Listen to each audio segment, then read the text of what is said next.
जिथं जिथं शक्य आहे तिथं भाजपशी जुळवून घ्या। राष्ट्रवादीशी जिथं संघर्ष करायचा आहे तिथं थेट संघर्ष करू। राष्ट्रवादीशी जुळवून घेतलंच पाहिजे असं नाही।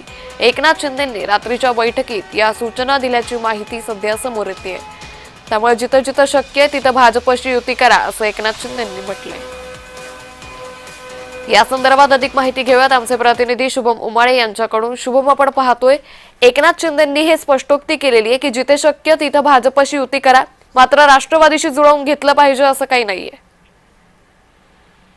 आणखीच आपण बोलू शकतो, हिवाळी अधिवेशन सध्या नागपूरमध्ये सुरू आहे, गुलाबी थंडी आहे आणि अशामध्येच मात्र एकनाथ शिंदे हे सध्या ऍक्टिव्ह मोडवर गेलेले दिसून येत आहेत।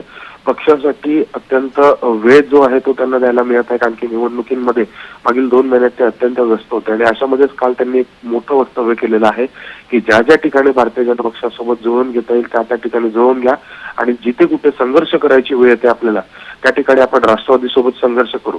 त्यामुळे अर्थातच 2 ते 3 जिल्हे आहेत ज्या ठिकाणी राष्ट्रवादीसोबत संघर्ष करायची वेळ येऊ शकते आणि अशामध्येच ते म्हणजे रायगड जिल्हा हा प्रामुख्याने आहे आणि पालकमंत्रीचा पद अजूनही तसाच सुरू आहे।